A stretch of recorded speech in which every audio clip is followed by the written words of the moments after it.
Hi everyone, চলে আসছি নতুন একটা রেসিপি নিয়ে। নতুন বলা একদমই ভুল, এটা সবারই জানা একটা রেসিপি। আজকে বানাবো পাঁচমেশালি চচ্চড়ি। সবসময় মাছ মাংস এগুলো খেতে খেতে যখন বোর হয়ে যাওয়া যায়, এই চচ্চড়ি খেতে ভীষণই ভালো লাগে সব রকম সবজি দিয়ে। আর শীতকালে তো সবজি মানে সবসময়ই অ্যাভেলেবেল, নানান রকম সবজি।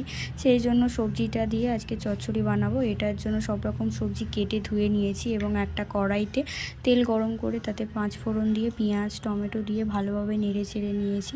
কাঁচা লঙ্কা দুটো দিয়েছি, সেই জন্য শুকনো লঙ্কা ইউজ করিনি, আপনারা শুকনো লঙ্কাও ইউজ করতে পারেন। কাঁচা লঙ্কা দিয়ে নেড়ে চেড়ে নিয়ে নুনটা দিয়ে একটু হলুদ গুঁড়ো একটু লঙ্কার গুঁড়ো দিয়ে নেড়ে চেড়ে নেবো। নুনটা ফার্স্ট দেওয়ার একটাই কারণ, নুন দিলে না মশলাগুলো সব কিছু তাড়াতাড়ি গলে যায়। তো এটা কষাতে থাকবো, একটু নেড়ে চেড়ে নেবো।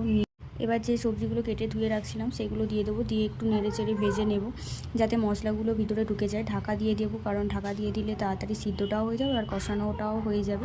এটা কমপ্লিটলি কষানো হয়ে গেলে পরিমাণ মতো একটু জল দিয়ে দেবো। পরিমাণ মতো জল দিলে এটা সিদ্ধও হয়ে যাবে। এটা সিদ্ধ করার জন্য বসিয়ে দেবো, ঢাকা দিয়ে দেবো।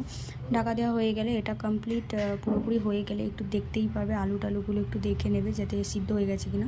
সিদ্ধ হয়ে গেলে একটু চিনি দিয়ে দেবো পরিমাণ মতো, একদমই অল্প চিনি দেবো, চিনিটা দিলে ভালো লাগে খেতে। চিনিটা অনেকে স্কিপও করতে পারো যারা পছন্দ করো না। হয়ে গেছে আমাদের পাঁচমেশালি চচ্চড়ি। এটা কার কার ভালো লাগলো কমেন্টে জানিও, আর ফুল ভিডিও দেখার জন্য প্রোফাইল চেক করে দেখো।